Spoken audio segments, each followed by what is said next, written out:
Hello everyone, हम class 8th geography NCERT को study कर रहे हैं और आज के इस वीडियो में हम इस बुक का चैप्टर नंबर 2 जिसका टाइटल है भूमि, मृदा, जल, प्राकृतिक वनस्पति और वन्य जीवन संसाधन, इसके बारे में डिस्कस करेंगे।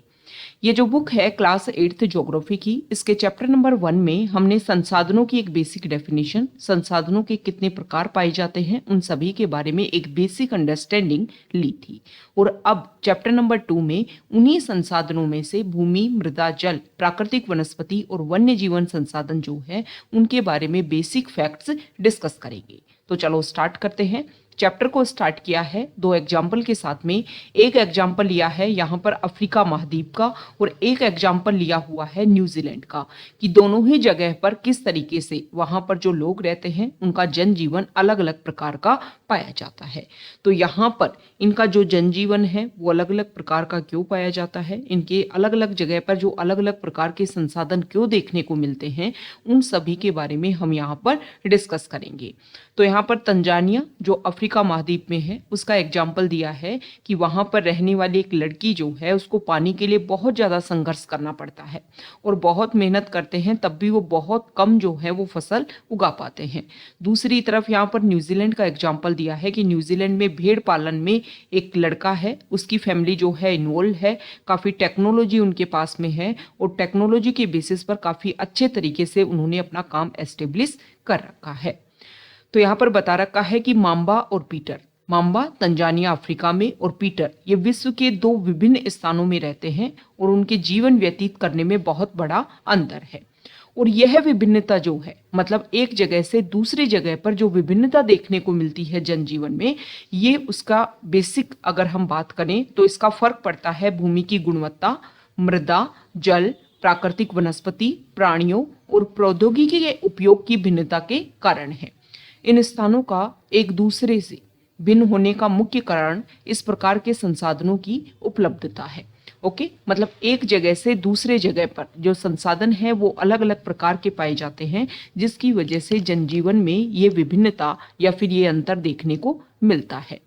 तो यहाँ पर कुछ बेसिक फैक्ट्स दिए हुए हैं कि हमारे विश्व की 90% जनसंख्या जो है, मतलब पूरे विश्व में जितनी भी जनसंख्या पाई जाती है उसमें से 90% जनसंख्या जो है वो सिर्फ और सिर्फ पृथ्वी के 30% भाग पर ही रहती है। मतलब पृथ्वी का बहुत सारा भाग तो ऐसा है जहां पर बहुत ही डेंसली मतलब बहुत कम जगह में बहुत सारे लोगों का रहना, ऐसी जगह है। और बाकी 70% जो भूमि है उस पर कितनी प्रतिशत जनसंख्या बची? 10% जनसंख्या बची। तो 10% जनसंख्या जो है वो बाकी बचे हुए 70% भूमि वाले एरिया पर रहती है। मतलब ऐसी जगह पर जो है वो भूमि जो है वो बहुत ही एक तरीके से वहां पर विरल जनसंख्या पाई जाती है या बिल्कुल निर्जन भूमि क्षेत्र है जहां पर कोई जनसंख्या नहीं है। लेकिन बहुत सारे क्षेत्र ऐसे हैं जहां पर बहुत डेंसली लोग रहते हैं, मतलब बहुत ही कम जगह में बहुत सारे लोगों का रहना।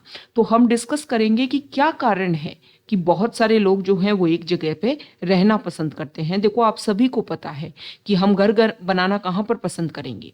जहाँ पर सारी सुविधाएं हों।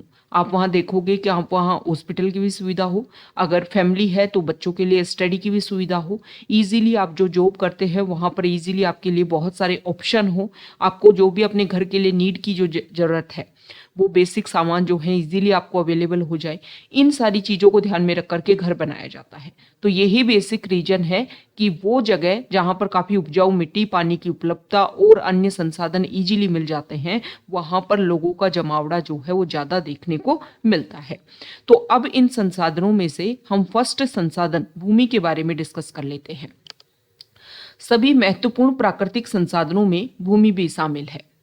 भूपृष्ठ के कुल क्षेत्रफल का लगभग 30% भाग भूमि है। मतलब हमारे जो बिल्कुल जो टोटल पृथ्वी है उसके लगभग 30% भाग पर जो है वो भूमि है, 70% भाग पर पानी है।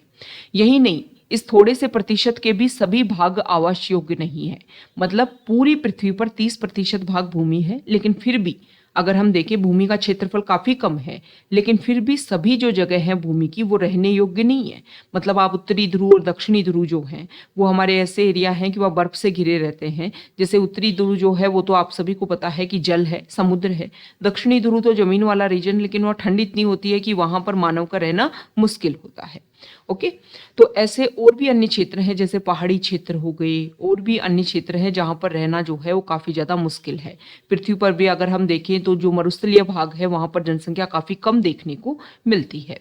मुख्यतः भूमि और जलवायु के भिन्न भिन्न लक्षणों के कारण विश्व के विभिन्न भागों में जनसंख्या वितरण असमान पाया जाता है।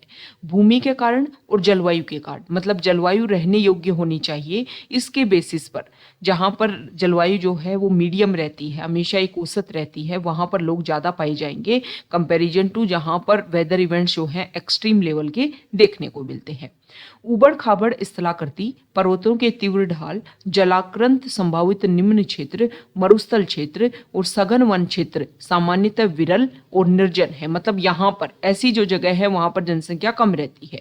दूसरी तरफ अगर हम देखें तो उर्वर मैदानों, मतलब उपजाऊ जो मैदानी भाग हैं, और नदी घाटियों में कृषि के लिए उपयुक्त भूमि उपलब्ध है, इसलिए ये स्थान विश्व के सघन बसे क्षेत्र है। तो हमने डिस्कस किया कि किस तरीके से भूमि जो है वो जनसंख्या का जो निवास स्थान है उसको प्रभावित करता है। अब बात करेंगे भूमि उपयोग के बारे में। तो भूमि का विभिन्न कार्यों के लिए उपयोग किया जाता है, जैसे कि कृषि, वानिकी, खनन, सड़कों और उद्योगों की स्थापना। साधारणतः इसे भूमि उपयोग कहते हैं। ओके। भूमि का उपयोग भौतिक कारकों द्वारा निर्धारित किया जाता है, जैसे कि स्थलाकृति, मतलब कैसी जगह है, किस तरीके की स्थलाकृति, वहां पर पर्वत है, पहाड़ है, इसके बेसिस पर वहां पर कैसी मिट्टी है, मृदा है, जलवायु कैसी है, खनिजों की और जल की उपलब्धता कैसी है, इन सभी कारकों के बेसिस पर भूमि का उपयोग जो है वो निर्धारित किया जाता है। मानवीय कारक जैसे जनसंख्या और प्रौद्योगिकी भी भूमि उपयोग प्रतिरूप के महत्वपूर्ण निर्धारक हैं। ओके। मतलब टेक्नोलॉजी और जनसंख्या, ये जो चीजें हैं वो भी भूमि के उपयोग को काफी ज्यादा प्रभावित करते हैं। स्वामित्व के आधार पर, मतलब किसकी जमीन है उसके आधार पर भूमि को निजी भूमि और सामुदायिक भूमि में बांटा जा सकता है। निजी भूमि व्यक्तियों के स्वामित्व में होती है, जबकि सामुदायिक भूमि समुदाय के स्वामित्व में होती है। सामान्य रूप से इसका उपयोग समुदाय से संबंधित व्यक्तियों के लिए किया जाता है, जैसे कि चारा, फलों, नट, औषधीय बूटियों को एकत्रित करना। इस सामुदायिक भूमि को साझा संपत्ति संसाधन भी कहते हैं। जनसंख्या और उनकी मांग सदैव बढ़ती रहती है, लेकिन भूमि की उपलब्धता सीमित है। देखो अभी हमने क्या देखा कि हमारी पृथ्वी पर 30% भाग जो है वो ही भूमि वाला है, उसमें भी सभी जगह जो है वो रहने योग्य नहीं है। तो लेकिन जैसे जैसे जनसंख्या बढ़ रही है वैसे वैसे भूमि तो सीमित है ना, 30% भाग पर ही भूमि है, लेकिन जो भूमि की आवश्यकता है वो बढ़ती जा रही है। स्थान के अनुसार भूमि की गुणवत्ता में अंतर होता है। लोगों ने सामुदायिक भूमि पर व्यापारिक क्षेत्र बनाने, नगरीय क्षेत्रों में घर बनाने, ग्रामीण क्षेत्रों में कृषि योग्य भूमि का विस्तार करने के लिए अनाधिकृत हस्तक्षेप करना शुरू कर दिया है। आप गांव वाले एरिया में जाओ और आप वहां पर देखो कि पहले कोई नदी अगर वहां पर बहती होगी तो आप देखोगे कि प्रेजेंट टाइम में अगर वो नदी वहां नहीं बह रही है तो उस पर एनक्रोच करना, अतिक्रमण करना लोगों ने स्टार्ट कर दिया है। बहुत बार हम देखते हैं कि शहरी क्षेत्रों में अतिक्रमण को हटाने के लिए बहुत सारे जो कंस्ट्रक्शन एक्टिविटीज है उनको रोका जाता है कि गलत तरीके से सरकारी जमीन पर जो है वो कंस्ट्रक्शन काम कर लिया गया। तो इस तरीके से अपनी आवश्यकताओं को पूरा करने के लिए जो भी सामुदायिक भूमि है या जो भी ऐसी कृषि योग्य भूमि है उस पर हस्तक्षेप करना शुरू कर दिया गया है। आज भूमि उपयोग प्रतिरूप में व्यापक परिवर्तन हमारे समाज में सांस्कृतिक परिवर्तनों को दर्शाते हैं। वर्तमान में कृषि और निर्माण संबंधी गतिविधियों के प्रसार के कारण निम्नीकरण, भूस्खलन, मृदा अपरदन, मरुस्थलीकरण पर्यावरण के लिए प्रमुख खतरा है। तो यहाँ पर आपको इमेज के थ्रू बता रखा है कि पहले आप इसको देखो। पहले मान लो यहाँ पर खेत थे, झोपड़ी थी, पक्के घर ही नहीं थे। फिर यहाँ पर धीरे धीरे जो है वो टेक्नोलॉजी आने लगी। ट्रैक्टर देखो, पहले यहाँ पर हल है, हल रख कर के जा रहे हैं और हलों से जो है वो खेतों की जुताई होती थी। फिर यहाँ पर देखो ट्रैक्टर आ गई, टेक्नोलॉजी आ गई, यहाँ पर लाइट की व्यवस्था होने लग गई। ओके, ये खंबे और ये सारे तारों की व्यवस्था, पक्के घर बनने लग गई, डुप्लेक्स भी बनने लग गए। ओके, फिर यहाँ पर थर्ड इमेज में आप जाओ कि और ज़्यादा कंस्ट्रक्शन, रोड लाइट लग गई, सड़कों का निर्माण हो गया, बसेस, गाड़ी, ये सब कुछ। फिर यहाँ पर आप देखो कि और भी ज़्यादा जो है, पहले एक रोड लाइट थी, फिर और ज़्यादा टेक्नोलॉजी आई, पार्क बन गई। जहाँ पर पहले यहाँ देखो, आप देखो पहले जहाँ पर जमीन उगती थी, जहाँ पर खेती होती थी, वहाँ पर धीरे धीरे जो है वो पार्क में परिवर्तित हो गई चीज़ें। ओके, तो इस तरीके से अतिक्रमण जो है वो देखने को मिल रहा है। ओके। अब भूमि संसाधन का हम कैसे संरक्षण कर सकते हैं? तो बढ़ती जनसंख्या और इसकी बढ़ती मांगों के कारण वन भूमि और कृषि योग्य भूमि का बड़े पैमाने पर विनाश हुआ है। इससे इस प्राकृतिक संसाधन के समाप्त होने का डर पैदा हो गया है। इसलिए विनाश की वर्तमान दर को अवश्य ही रोकना चाहिए। वन रोपण, भूमि उद्धार, रासायनिक कीटनाशकों और उर्वरकों के विनियमित उपयोग और अतिचारण पर रोक आदि भूमि संरक्षण के लिए प्रयुक्त कुछ सामान्य तरीके हैं। नेक्स्ट है मृदा। नेक्स्ट संसाधन की बात करेंगे कि मृदा क्या होती है। तो पृथ्वी के पृष्ठ पर, पृथ्वी की सतह भाग पर दानेदार कणों के आवरण की पतली परत जो है वो मृदा कहलाती है। यह भूमि से निकटता से जुड़ी हुई है। स्थल रूप मृदा के प्रकार को निर्धारित करते हैं। मृदा का जो निर्माण है वो चट्टानों से प्राप्त खनिजों और जैव पदार्थों से होता है। यहाँ पर भूस्खलन के बारे में बता रखा है। भूस्खलन क्या होता है?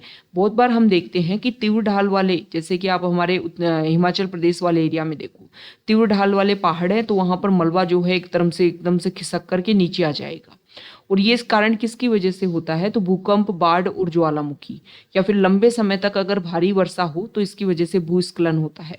अभी अगर थोड़े टाइम पहले अगर आप डेली न्यूज़पेपर रीड करते हो तो आपने नॉर्थ ईस्ट वाले रीजन में देखा होगा कि वहां पर जो है इस तरीके की बहुत, जैसे जैसे कंस्ट्रक्शन एक्टिविटीज बढ़ रही हैं, जैसे जैसे हिमाचल प्रदेश वाले में देखें, जैसे जैसे रोड कंस्ट्रक्शन बहुत ज़्यादा बन रहे हैं, वैसे वैसे ये एक्टिविटी जो है वो काफ़ी ज़्यादा इंक्रीज होने लग गई हैं।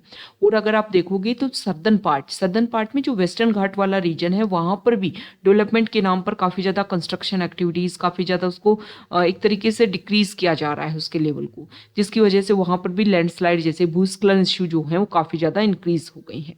ओके, तो पहाड़ी भूभाग में भूस्खलन जो है वो एक मुख्य और विस्तृत रूप से फैली प्राकृतिक आपदा है जो प्राय जीवन की संपत्ति को आघात पहुंचाती है और चिंता का एक मुख्य विषय है कि जैसे जैसे आप ज़्यादा प्रोग्रेस कर रहे हो, डेवलपमेंट कर रहे हो, वैसे वैसे ये इशू जो हैं वो काफ़ी ज़्यादा बढ़ते जा रहे हैं।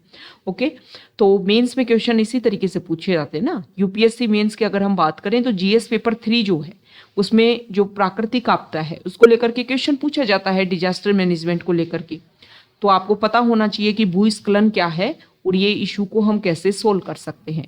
सोल्व हम ऐसे ही कर सकते हैं कि 2013 में एक कमेटी ने रिकमेंडेशन दी थी पश्चिमी घाट के लिए, और उस कमेटी ने एक बात बोली थी कि हमें क्या करना होगा, हमें ये करना होगा कि हमारा जो विकास है और हमारा जो पर्यावरण है, विकास मतलब ग्रोथ, डेवलपमेंट, ओके, हमारा जो डेवलपमेंट है और हमारा जो एनवायरनमेंट है उसमें हमें बैलेंस बना करके चलना होगा, ताकि जो हमारा नेचुरल हेरिटेज है, जो हमारे नेचुरल रिसोर्सेज हैं वो कभी भी खत्म ना हो। ओके, तो मृदा का निर्माण किससे होता है? चट्टानों से प्राप्त खनिजों से और जैव पदार्थों से होता है। जैव पदार्थों तथा भूमि पर पाए जाने वाले खनिजों से होता है। यह अपक्षय की प्रक्रिया के माध्यम से बनती है। खनिजों और जैव पदार्थों का सही मिश्रण मृदा को उपजाऊ बनाता है।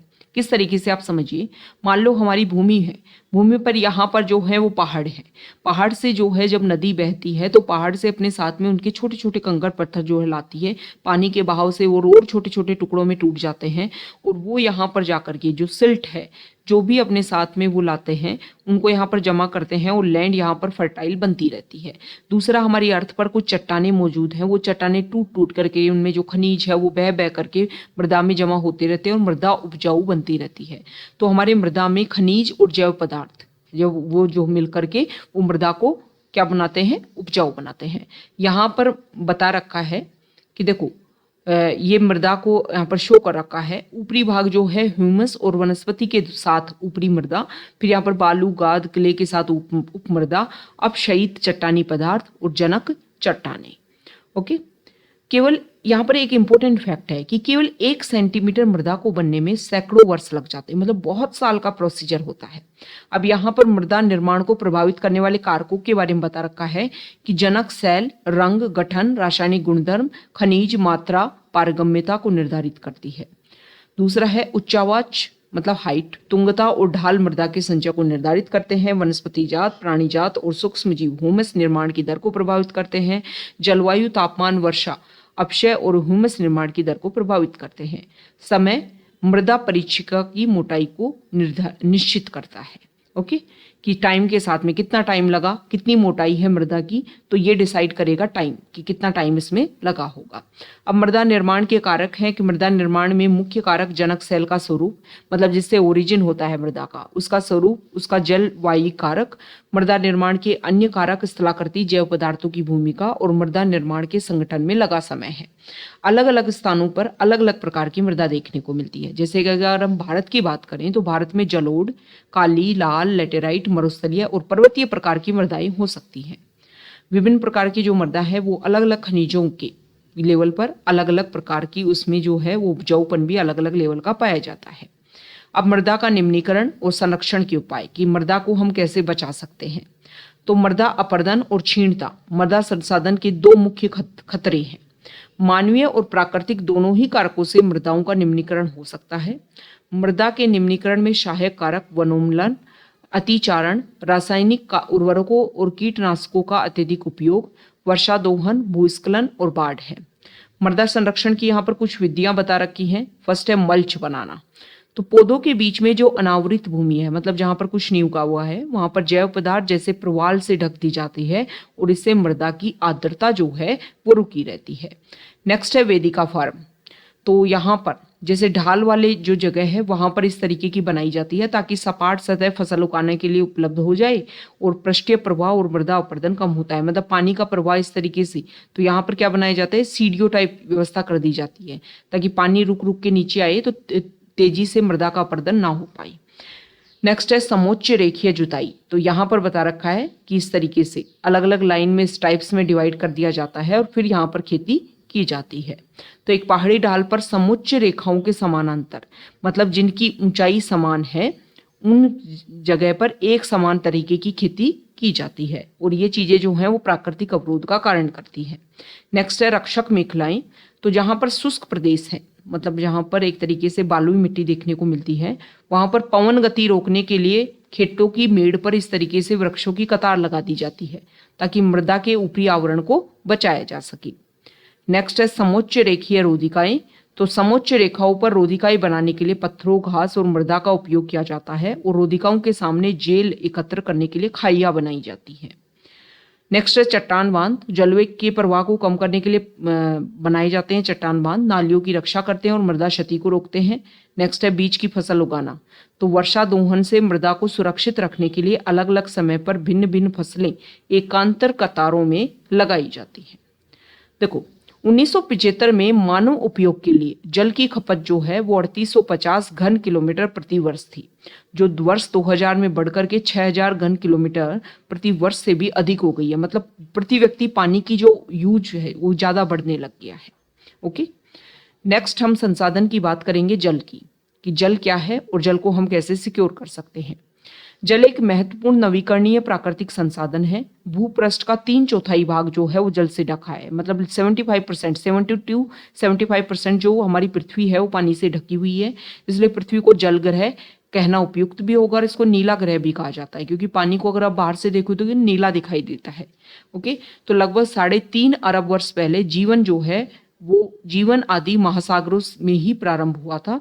यद्यपि आज भी महासागर पृथ्वी की सतह के 2/3 भाग को ढके हुए हैं और विविध प्रकार के पौधों और जंतुओं को मदद करते हैं। महासागरों का जो जल है वो लवणीय है और मानवीय उपभोग के लिए उपयुक्त नहीं है। आप सभी को पता है, हम क्लास 7th में भी ये स्टडी कर चुके हैं कि महासागर और सागरों में जो जल है वो खारा है, जिसको आप डायरेक्टली यूज नहीं कर सकते हैं। पीने के लिए जो पानी है वो बहुत कम है, इसीलिए पानी की इतनी उपलब्धता होने के बाद में भी हमें लगता है कि पानी की कमी होती जा रही है। अलवणीय जल, मतलब पीने के लिए जो पानी है वो केवल 2.7% ही है। इसका लगभग, और इस 2.7% भाग में भी लगभग 70% भाग जो है वो बर्फ की चादरों और हिमानियों के रूप में अंटार्कटिका, ग्रीनलैंड और पर्वतीय प्रदेशों में पाया जाता है। अपनी स्थिति के कारण ये मनुष्य की पहुंच के बाहर है। और पानी देखो कैसे खर्च होता है कि अगर आपके घर में एक नल जो है उससे रेगुलर एक बूंद भी टपक रही है तो उससे लगभग एक वर्ष में 1200 लीटर जल व्यर्थ हो जाता है। केवल 1% पानी जो है वो अलवणीय जल उपलब्ध है और जिसका मानव उपयोग भी कर सकता है। और ये जो पानी है वो भौम जल, भूमि में जल के रूप में, नदियों और झीलों में पृष्ठीय जल के रूप में उपस्थित रहता है तथा वायुमंडल में जलवाष्प के रूप में भी पाया जाता है। क्योंकि जलवाष्प का जो पानी है वो किस तरीके से वर्षा के रूप में पृथ्वी पर आएगा, जिसका आप यूज कर सकते हो। इसलिए अलवणीय जल जो है वो पृथ्वी का सबसे अधिक मूल्यवान पदार्थ है। पृथ्वी पर जल न बढ़ाया जा सकता है न घटाया जा सकता है। इसकी कुल मात्रा स्थिर रहती है। इसकी प्रचुरता में विविधता प्रतीत होती है। क्योंकि अब देखो, ये पानी के लिए एक स्टेटमेंट दिया है कि पानी को ना आप बढ़ा सकते हो ना घटा सकते हो। क्यों? वायुमंडल में जो जलवाष्प है वो वर्षा के रूप में पृथ्वी पर आएगा, पानी आएगा, वही पानी जो है वो जलवाष्प के रूप में परिवर्तित होगा और वही पानी जो है जलवाष्प के रूप में जाएगा, फिर वायुमंडल से वर्षा के रूप में आएगा, फिर जलवाष्प के रूप में जाएगा, फिर वायुमंडल से वर्षा के रूप में आएगा। ये जल चक्र होता है और उसको हम पहले डिस्कस कर चुके हैं। ओके, तो यहाँ पर जो पानी है वो निश्चित है और उसको फिक्स है मात्रा, तो भाई बहुत मूल्यवान है, पानी को देख देख के खर्च करना चाहिए। इसकी प्रचुरता में विविधता प्रतीत होती है क्योंकि वाष्पीकरण, वर्षण, वहां की प्रक्रियाओं, महासागरों, वायु, भूमि और पुनः महासागरों में चक्रण द्वारा निरंतर गतिशील है, जिसे जल चक्र कहते हैं। मनुष्य जल की बड़ी मात्रा का उपयोग न केवल पीने में और धुलाई में भी करता है, उत्पादन कार्यों में भी करता है। जल जो है कृषि उद्योगों और बांधों के जलाशयों के माध्यम से विद्युत उत्पादन करने में भी इसका काम किया जाता है। जल स्रोतों के सूखने अथवा जल प्रदूषण के कारण अलवणीय जल की आपूर्ति की कमी के मुख्य कारक बढ़ती जनसंख्या, भोजन, नकदी फसलों की बढ़ती मांग, बढ़ता नगरीकरण और बेहतर होता जीवन स्तर है, जिसकी वजह से पानी का बहुत ज्यादा यूज होने लगा है। तो यहाँ पर देखिए कि सौराष्ट्र जो है वहाँ पर 1.25 लाख जनसंख्या वाला अमरेली शहर पास के तालुकों से पानी खरीदने के लिए पूर्णतः निर्भर है। मतलब पानी जो है वो खरीदा जाता है। तो आप सोचो कि पानी की कितनी कमी होने वाली है। तो जल उपलब्धता की अब क्या समस्याएं हैं? तो विश्व के कई प्रदेशों में जल की कमी है। अधिकांश अफ्रीका, पश्चिमी एशिया, दक्षिणी एशिया, पश्चिमी संयुक्त राज्य अमेरिका के भाग, उत्तरी पश्चिमी मैक्सिको, दक्षिणी अमेरिका के भाग, संपूर्ण ऑस्ट्रेलिया अलवणीय जल की आपूर्ति की कमी का सामना कर रहे हैं। ये देश ऐसे जलवायु प्रदेशों में स्थित है जहां अक्सर सूखा रहता है, उनमें जलाभाव की अधिक समस्या बनी रहती है। इस प्रकार जल का अभाव मौसमी अथवा वार्षिक वर्षण में विविधता के परिणाम स्वरूप हो सकता है, अथवा अति उपयोग और जल स्रोतों के संदूषण के कारण भी जल का अभाव हो सकता है। मतलब जो पानी है उसको आपने प्रदूषित कर दिया, वर्षा होना कम हो गई, टेम्परेचर जो है वो ज़्यादा इंक्रीज हो रहा है।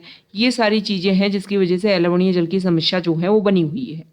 अब जल संसाधनों का हम कैसे संरक्षण करते हैं? यहाँ पर देखो यमुना नदी का आपको इमेज दे रखी है। कितना यहाँ पर जो उद्योगों से निकला हुआ जो भी बहिस्राव है, जो भी वाइट मल है, जिसके कारण ये बहुत ज़्यादा प्रदूषित हो गई है। तो नदियाँ जो हैं वो काफ़ी इंपॉर्टेंट हैं, कोशिश करनी चाहिए। हम इतना कोशिश कर सकते हैं, जब भी आप किसी नदी के आसपास वाले एरिया में जाओ, वहाँ पर जो भी हमारी ट्रेडिशन के बेसिस पर जो भी उनमें बहाया जाता है वो ना किया करें। ये चीज़ें जो हैं वो हमारे नेचुरल जो हेरिटेज है, नेचुरल जो प्राकृतिक संसाधन को नुकसान पहुंचाती है। एक बात ध्यान में रखो, हमारी जो नेक्स्ट पीढ़ी है हम उसको कम से कम ऐसी पृथ्वी ना दें कि वो हमें एक तरीके से उस चीज़ के लिए हमेशा ब्लेम करते रहें। हम उनको एक साफ सुथरी पृथ्वी दे करके जाएं जहाँ पर सिर्फ और सिर्फ अच्छी चीज़ें हों, अच्छे सब कुछ संसाधन हों, अच्छी चीज़ से नई नई टेक्नोलॉजी दे करके जाएं, वो टेक्नोलॉजी जो उनके लिए बेनिफिशियल हो। ओके, तो हम कोशिश करें, और हम तो यूथ हैं, हम तो हर चीज़ से हमें अवेयरनेस है, तो कोशिश की जानी चाहिए कि हम अपने आसपास भी अवेयरनेस फैलाने का काम करें ताकि जो हमारे प्राकृतिक संसाधन हैं उनको हम बचा सकें। ओके, तो जल संसाधनों का संरक्षण हम कैसे कर सकते हैं? तो आज के विश्व में शुद्ध और पर्याप्त जल स्रोतों तक पहुंचना एक बड़ी समस्या बन गई है। धीरे धीरे संसाधन जो है काफी क्षीण हो रहे हैं। जल एक नवीकरणीय संसाधन है, तथापि इसका अति उपयोग और प्रदूषण इसे उपयोग के लिए अनुपयुक्त बना देता है।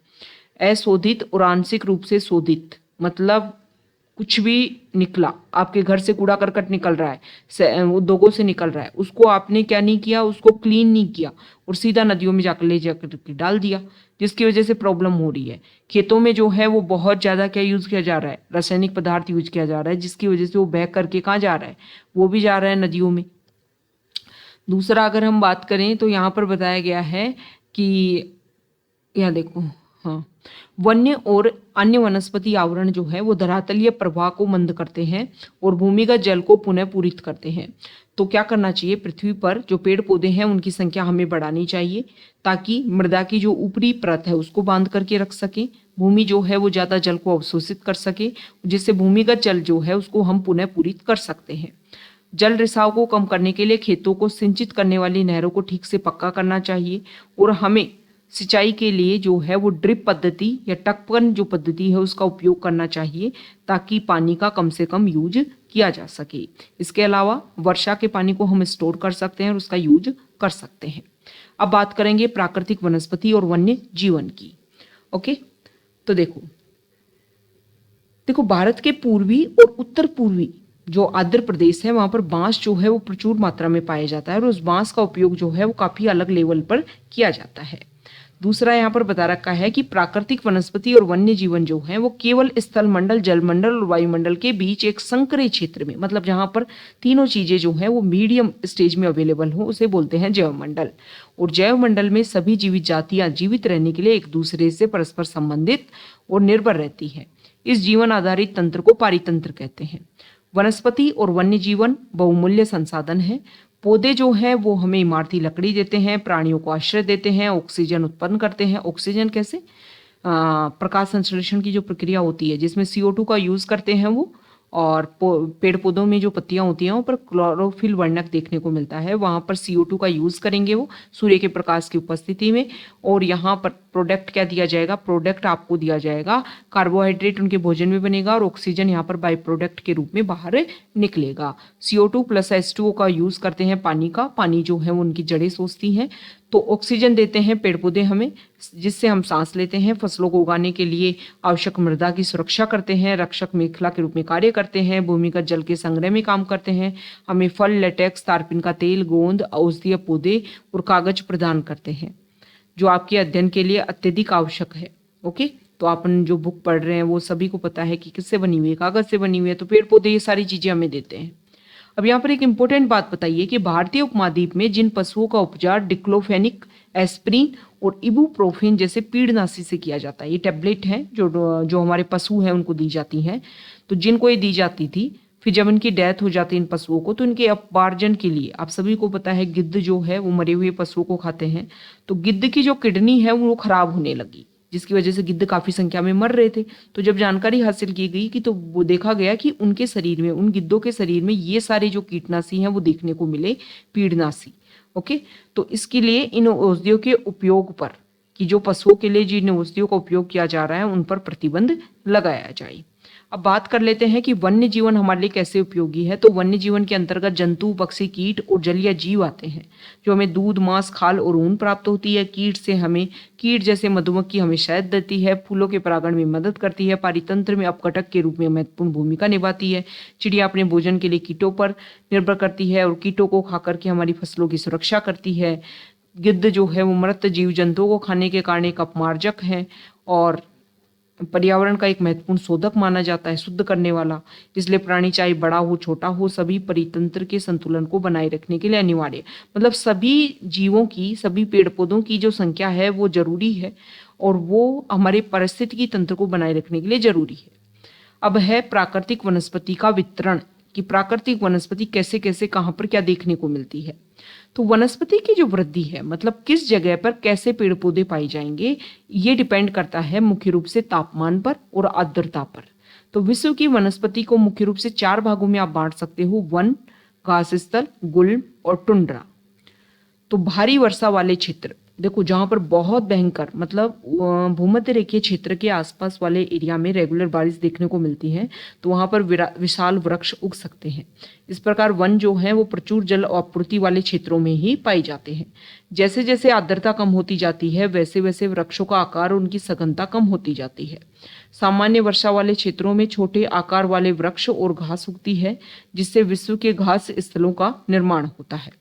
कम वर्षा वाले शुष्क प्रदेशों में कटीली झाड़ियां एवं गुल्म उगते हैं। इस प्रकार के क्षेत्रों में पौधों की जड़ें गहरी होती हैं। वाष्प उत्सर्जन से होने वाली आर्द्रता की हानि को घटाने के लिए इन पेड़ों की पत्तियां जो हैं वो कांटेदार और मोमी सतह वाली होती हैं। शीत ध्रुवीय प्रदेशों की टुंड्रा वनस्पति में मांस और लाइकेन सम्मिलित है। ठीक है, तो यहाँ पर बता दिया कि किस जगह पर कैसी वनस्पति पाई जाएगी। तो वनस्पति तापमान और आर्द्रता दो के ऊपर डिपेंड करती है। तो यहाँ पर बताया गया है कि पिछली 2 शताब्दियों में विश्व में जितने लोग थे, इस समय उनसे कहीं अधिक लोग हैं। बढ़ती जनसंख्या के पोषण के लिए, फसलों को उगाने के लिए वनों के विशाल क्षेत्रों से वन काट लिए गए। मतलब ज़्यादा जनसंख्या बढ़ेगी, रहने के लिए ज़्यादा जगह जाएगी, उनके लिए जो वन है उनको खत्म कर दिया गया है, क्योंकि उन क्षेत्रों पर फसल उगानी है ताकि लोगों को जो उनका पोषण है, जो उनके लिए भोजन है, उनकी अवेलेबिलिटी हो सके। तो इससे विश्व भर में वनों का आवरण जो है वो तेजी से समाप्त हो रहा है। मतलब हमारे जो बहुमूल्य संसाधन है उनके संरक्षण की हमें तुरंत आवश्यकता है। अब बात कर लेते हैं कि प्राकृतिक वनस्पति और वन्य जीवन का हम संरक्षण कैसे कर सकते हैं। देखो, वन हमारी संपदा है। पौधे जो हैं वो जंतुओं को आश्रय प्रदान करते हैं, साथ ही पारितंत्र को भी अनुरक्षित करते हैं। जलवायु में परिवर्तन और मानव हस्तक्षेप के कारण पौधों और जंतुओं के प्राकृतिक आवास नष्ट हो सकते हैं। बहुत सी जातियां असुरक्षित अथवा संकटापन्न हैं और कुछ लुप्त होने के कगार पर है। वन उन्मूलन, मृदा अपरदन, निर्माण कार्य, दावानल और भूस्खलन में से कुछ मानव और प्राकृतिक कारक हैं जो मिलकर इस महत्वपूर्ण प्राकृतिक संसाधनों के लुप्त होने की प्रक्रिया को बढ़ावा देते हैं। आज की मुख्य चिंताओं में से एक अनाधिकार शिकार करने की संख्या का बढ़ना है, जिससे कुछ खास प्रजातियों की संख्या की तेजी से कमी आई है। मतलब जैसे जैसे पॉपुलेशन बढ़ी है, जैसे जैसे हमारा वन्य जीव और हमारी प्राकृतिक वनस्पति है वो काफ़ी ज़्यादा उसको नुकसान पहुंच रहा है। बहुत से हमारे जीव जंतु ऐसे हैं जिनको नुकसान पहुंच रहा है। उनको सुरक्षित करने के लिए राष्ट्रीय उद्यान, वन्य जीव अभ्यारण्य, जैवमंडल निचय हमारी प्राकृतिक वनस्पति और वन्य जीवन को सुरक्षित रखने के लिए बनाए जाते हैं। संकरी घाटियों और आर्द्रभूमि का संरक्षण जो है वो मूल्यवान संसाधन नष्ट होने से बचाने के लिए आवश्यक है। ओके, तो ये हमने यहाँ पर कुछ इंपॉर्टेंट फैक्ट्स देख लिए कि किस तरीके से हम हमारी प्राकृतिक वनस्पति को और जो हमारे वन्य जीव हैं उनको हम संरक्षित कर सकते हैं। तो यहाँ पर कुछ जो न्यूज़पेपर हैं उनके बारे में कुछ बेसिक अंडरस्टैंडिंग बता करके बता रखा है। इसके अलावा ये बता रखा है कि प्रजातियाँ जो है उनकी सापेक्ष संख्या को भंग न किया जाए, पर्यावरण में संतुलन बना रहता है। विश्व के अनेक भागों में मनुष्य ने अपनी क्रियाकलापों से, मतलब सीधी सी बात यह है कि मानव ने अपने प्रयास के लिए, अपने खुद के यूज के लिए जो भी प्राकृतिक संसाधन है उनको नुकसान पहुंचाया है। सीधी सी बात यह है कि हमें जागरूकता फैलानी होगी। लोगों को इस तरीके से जो अंधाधुंध प्राकृतिक संसाधनों का उपयोग कर रहे हैं लोग, उसको हमें एक तरीके से बैलेंस करना होगा। ओके, और उनको बैलेंस करके हमें क्या करना होगा, कोशिश करनी होगी कि उन सभी को हम क्या कर सके, रेगुलेट कर सके। ओके, तो यहाँ पर बताया गया है कि एक अंतर्राष्ट्रीय परिपाटी CITES, जिसको साइट्स के नाम से जानते हैं, CITES, the convention of international trade in endangered species of wild फोना एंड फ्लोरा की स्थापना की गई है, जिसने प्राणियों और पक्षियों की अनेक जातियों की सूची तैयार की है। और जो भी प्राणी और पक्षी ऐसे लगते हैं कि ये खत्म होने वाले हैं, उनके लिए वो क्या करते हैं, अपनी तरफ से एक तरीके से प्रोग्राम लॉन्च करने की कोशिश करते हैं और अलग अलग गवर्नमेंट के कंट्रीब्यूशन के बेसिस पर इन सारी प्रॉब्लम्स को सॉल्व करने की कोशिश करते हैं। अब बात आती है राष्ट्रीय उद्यान। तो वर्तमान और भविष्य की पीढ़ी के लिए एक या एक से अधिक पारितंत्रों की पारिस्थितिकी एकता की सुरक्षा के लिए नामित किया गया प्राकृतिक क्षेत्र। ओके, नेक्स्ट शब्दावली है जैवमंडल निचय। तो यह वैश्विक नेटवर्क द्वारा जुड़े रक्षित क्षेत्रों की एक श्रृंखला है जिसे संरक्षण और विकास के बीच संबंध को प्रदर्शित करने के इरादे से बनाया गया है। अब यहाँ पर हम साइट्स के बारे में देखते हैं कि साइट्स होता क्या है। The convention on international trade in endangered species of wild फोना एंड फ्लोरा सरकारों के बीच में एक अंतर्राष्ट्रीय समझौता है। इसका उद्देश्य यह सुनिश्चित करना है कि वन्य प्राणी और पौधों के नमूनों के अंतर्राष्ट्रीय व्यापार से उनके जीवन को कोई खतरा नहीं है। मोटे तौर पर पशुओं की 5000 जातियां और पौधों की 28000 जातियां रक्षित की गई हैं। भालू, डॉल्फिन, कैक्टस, प्रवाल, आर्किड और एलो कुछ उदाहरण हैं। तो ये हमने साइट्स के बारे में बेसिक बातें डिस्कस की हैं। सीधी सी बात ये है कि इस चैप्टर में हमने जो भी हमारे प्राकृतिक संसाधन हैं वो कैसे बनते हैं, दूसरा उनका हमारे लिए क्या उपयोग है, तीसरा अगर हम बात करें तो उनको हम कैसे संरक्षित कर सकते हैं और क्यों जरूरी है उनको संरक्षित करना, उन सारी चीज़ों के बारे में हमने बेसिक अंडरस्टैंडिंग ली है।